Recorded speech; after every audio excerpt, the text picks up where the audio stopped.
Welcome to Suleha's diary. Hi all, அஸ்ஸலாமு அலைக்கும். எல்லோரும் எப்படி இருக்கீங்க? இன்றைக்கி வந்து பார்த்திங்கன்னா நம்ம சேனல் வந்து காலையில் நான் வந்து மாடி தோட்டத்தில் என்னென்ன வேலையெல்லாம் செய்கிறேன், எப்படி நாங்கள் தண்ணி கொடுக்குறோம் அதெல்லாம் வந்து காட்ட போகிறேன். மாடி தோட்டம் அப்டேட் பார்த்துட்டு அப்புறம் நம்ம மாடி தோட்டத்தில் பார்த்திங்கன்னா விதையிலேருந்து வந்த பப்பாளி பழம் எடுத்து வச்சு இப்போ வந்து நல்லா அறுவடைக்கு வந்து நிற்கிது. இதுக்கு முன்னாடி வந்து ஒரு 2 பழம் அறுவடை பண்ணேன். இப்போ வந்து நிறைய பழம் வந்து பிஞ்சு போட்டிருக்கு. அதில் ஒரு 3-4 பழம் வந்து நல்லா அறுவடைக்கு வந்து தயாராக நிற்கிது. அதுமாரி இப்போ நம்ம அறுவடை பண்ண போகிறோம். வீடியோக்குள்ளே போகிறதுக்கு முன்னாடி நம்ம சேனல் சப்ஸ்கிரைப் பண்ணாதவங்க சப்ஸ்கிரைப் பண்ணிக்கோங்க. இந்த வீடியோக்கு ஒரு லைக் பண்ணிவிட்டு வாங்க. இப்போ வாங்க வீடியோக்குள்ளே போகலாம். இது வந்து மேரிகோல்டு, இதுவும் நான் வந்து விதை போட்டிருந்தேன். துலுக்க சாமந்தி, அதுவுமே இப்போ நல்லா வளர்ந்து நிற்கிது. அதையும் இப்போ வந்து நம்ம எடுத்து வைக்கணும். இங்கே அப்புறம் பார்த்திங்கன்னா இங்கே டிசம்பர்லாம் பாருங்கள், இந்த டைமில் கூட டிசம்பர் வந்து சூப்பராக பூத்திட்டே இருக்குது.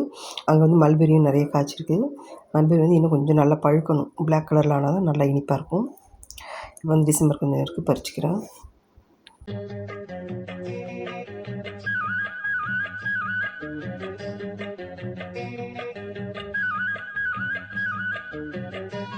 அப்புறம் இங்கே பாருங்கள், மாடி தோட்டத்துலேயும் நம்மளால் வந்து பைனாப்பிளும் வளர்க்க முடியும்.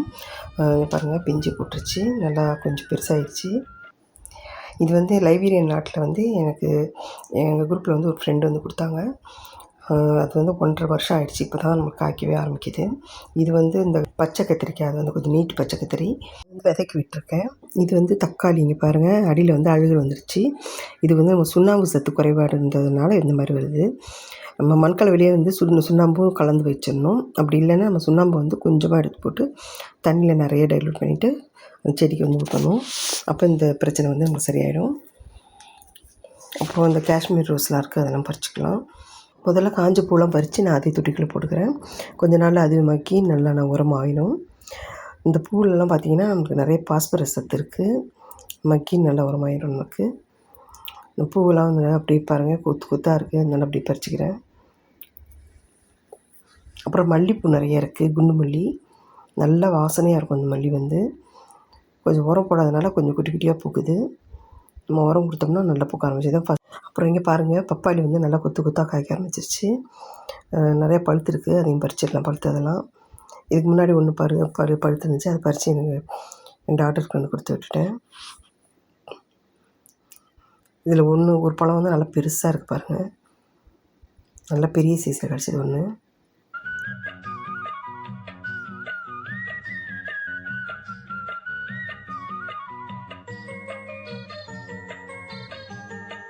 அப்படியே கனகாமரம் நிறையா இருக்குது, கனகாமரம் பறிச்சிக்கலாம்.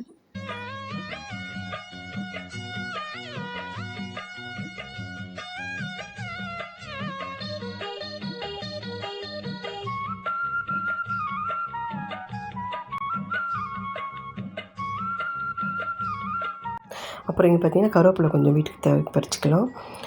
இவ்வளோ பெரிய மரமாக ஆயிடுச்சு பாருங்கள். கருவேப்பிலை வந்து ஒரு குட்டி கன்று தான் நர்சரியில் வாங்கி வச்சேன். அது கூட நமக்கு சரியாக வரல, அது வந்து அப்படியே பட்டு போச்சு. அப்புறம் அடியில் வேர் இருந்திருக்கு போல், அதுலேருந்து அப்படியே முளைச்சி வந்துருச்சு கொஞ்சம் நாளையில். இந்தளவுக்கு நல்லா வளர்ந்துருக்கு. நம்ம உடைக்க தான் கருவேப்பிலை வந்து நல்லா வளரும். இதுக்கு வந்து நல்லா புளிச்ச மோர் கொடுக்கலாம்.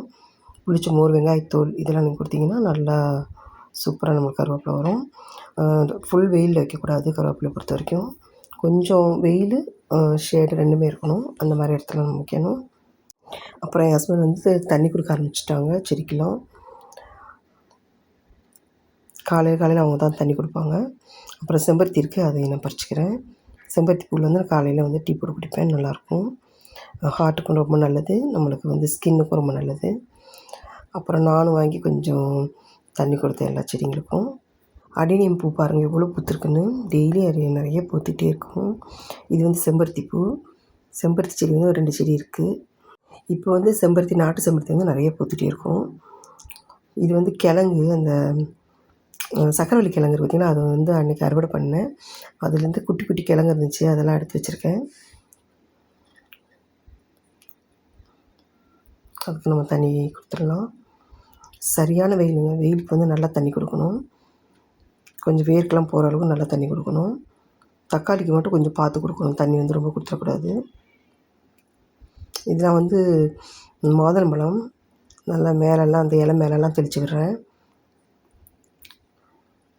இந்த மாதிரி தெளிக்கும் போது நமக்கு வெயில் தாக்கம் வந்து கொஞ்சம் குறைவாக இருக்கும், நல்லாயிருக்கும். செடிங்களுக்கு வந்து நல்ல மழை பெஞ்ச மாதிரி ஒரு ஃபீல் கொடுக்கும் உங்களுக்கும். அதனால் நம்ம இலை மேலெலாம் நல்லா தெளித்து விடலாம். இது வந்து இட்லி பூச்செடி. இது வந்து 7 வருஷமாக இருக்குது என்கிட்ட. நல்லாவே பூத்துக்கிட்டே இருக்கும். இதோட கட்டிங்ஸ் வச்சா கூட வரும். நான் கூட கட்டிங்ஸ் ட்ரை பண்ணியிருக்கேன். நல்லா தான் வந்துட்டு இருந்துச்சு. வெயிலில் வந்து கொஞ்சம் காய்ஞ்சி போயிடுச்சு. இப்போ வந்து நம்ம பப்பாளி வந்து கட் பண்ணி பார்க்கலாம். ஃபஸ்ட்டு இந்த பூவை எடுத்து நான் வந்து ஒரு கிளாஸில் வந்து தண்ணி வச்சு அதில் போட்டு வைக்கிறேன். இப்படி போட்டு வைக்கும்போது நம்மளுக்கு வந்து ஒரு 4, 5 நாள் ஆனாலுமே அந்த பூ வந்து வாடவே வாடாது. அப்படியே இருக்கும். அப்படியே நம்ம ஸ்மெல் பண்ணி பார்க்கும்போது நல்லா நம்மளுக்கு வந்து மைண்ட் ரிலாக்ஸிங்காக சூப்பராக இருக்கும். நீங்களும் ட்ரை பண்ணுங்கள்.